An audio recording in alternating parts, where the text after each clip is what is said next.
आकाशवाणी भोपाल से प्रस्तुत हैं प्रादेशिक समाचार।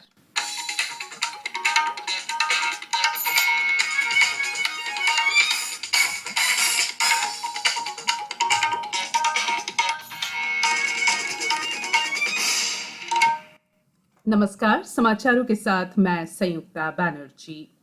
कोरोना संक्रमण को देखते हुए आपसे अपील है कि लापरवाही न बरतें और इन आसान उपायों का पालन कर सुरक्षित रहें। मास्क लगाएं, 2 गज की सुरक्षित दूरी बनाए रखें, बार-बार हाथ धोएं और साफ सफाई रखें और टीका जरूर लगवाएं। लोगों को कोविड से संबंधित जानकारी देने और उनके मार्गदर्शन के लिए राष्ट्रीय हेल्पलाइन कार्यरत है। इसका नंबर है 011239780046 और 1075। अब मुख्य समाचार। प्रधानमंत्री नरेंद्र मोदी ने मन की बात कार्यक्रम में बैतूल के लोगों से की बात, कोरोना वैक्सीन लगवाने के लिए किया प्रेरित। केंद्र सरकार राज्यों को अगले 3 दिन के भीतर 20,48,000 से अधिक कोविड टीके उपलब्ध कराएगी। आरटीई के तहत स्कूलों में निःशुल्क प्रवेश के लिए 1 जुलाई तक प्रमाण पत्र कराने होंगे सत्यापित। और प्रदेश में सक्रिय हुआ मॉनसून, सभी संभागों में कहीं कहीं बारिश या गरज चमक के साथ बौछारें पड़ने की संभावना। अब समाचार विस्तार से। प्रधानमंत्री नरेंद्र मोदी ने कहा है कि भारत ने उस दिन अभूतपूर्व उपलब्धि हासिल की जब एक ही दिन में 86 लाख से अधिक लोगों को कोविड टीके लगाकर रिकॉर्ड बनाया गया। आज आकाशवाणी से मन की बात कार्यक्रम में श्री मोदी ने कहा कि ये उपलब्धि 21 जून को हासिल हुई, जब कोविड टीकाकरण अभियान का तीसरा चरण शुरू हुआ। प्रधानमंत्री ने कहा कि ये हर जगह चर्चा का विषय बन गया, क्योंकि एक दिन में सरकार ने इतनी अधिक संख्या में निःशुल्क टीके लगाए। श्री मोदी ने कहा कि प्रत्येक नागरिक तक वैक्सीन की सुरक्षा पहुंचाने के प्रयास जारी रखने चाहिए।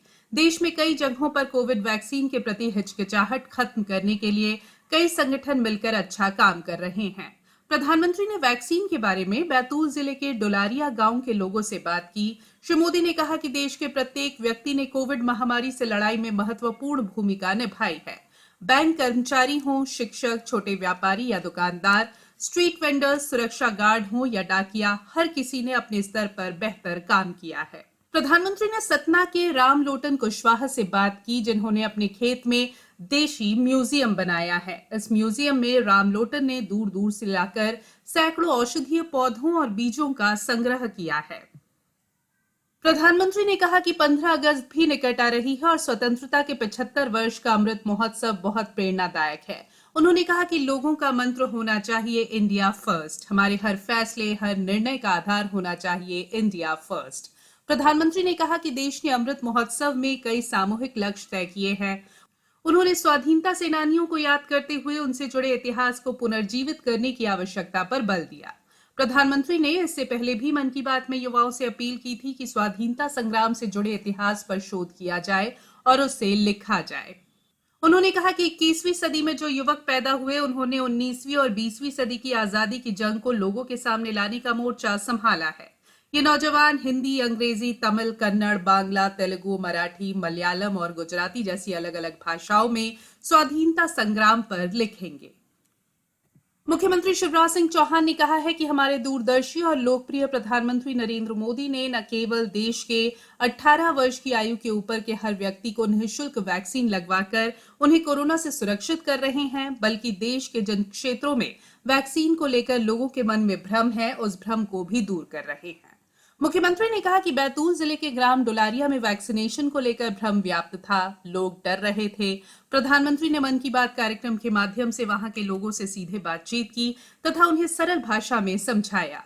इसके बाद गांव में उत्साह के साथ वैक्सीनेशन हो रहा है। मुख्यमंत्री ने इसके लिए प्रधानमंत्री श्री मोदी का हृदय से आभार व्यक्त किया है।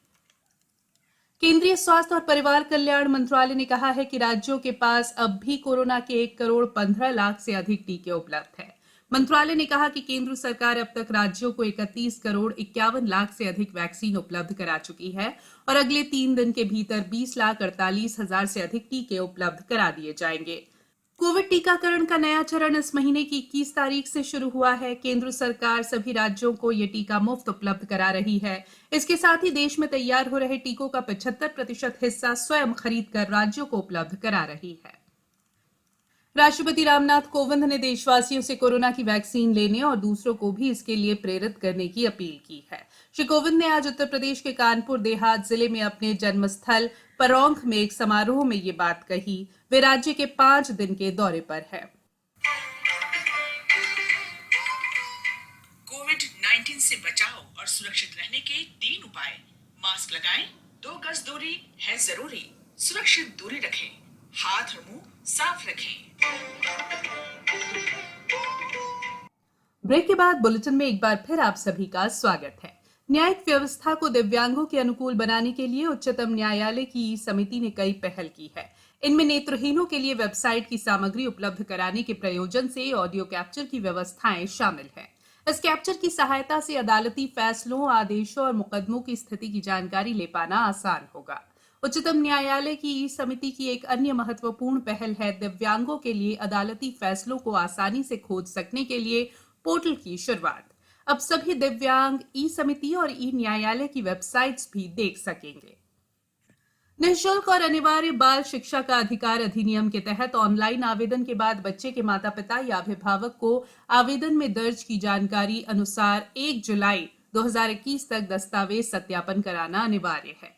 राज्य शिक्षा केंद्र के संचालक धनराजू एस ने बताया है कि आरटीई के तहत जिन बच्चों के आवेदन किए गए हैं उनके माता पिता या अभिभावक आवेदन में दिए गए दस्तावेजों की मूल प्रति को निकट के जन शिक्षा केंद्र, जो सामान्यतः शासकीय हाई स्कूल या हायर सेकेंडरी स्कूल है, वहां ले जाकर सत्यापन करवा लें।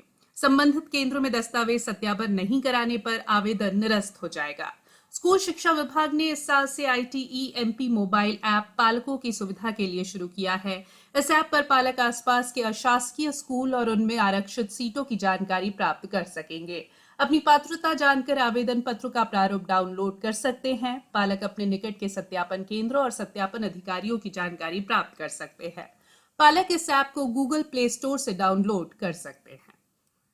आगामी टोक्यो ओलंपिक खेलों को देखते हुए भारतीय खेल प्राधिकरण और भारतीय ओलंपिक संघ MyGov प्लेटफॉर्म के सहयोग से क्विज आयोजित कर रहे हैं। ये प्रश्नोत्तरी प्रतियोगिता ओलंपिक खेलों और भारतीय खिलाड़ियों के बारे में जागरूकता फैलाने तथा भारत के ओलंपिक दल को नैतिक समर्थन उपलब्ध कराने के लिए आयोजित की जा रही है।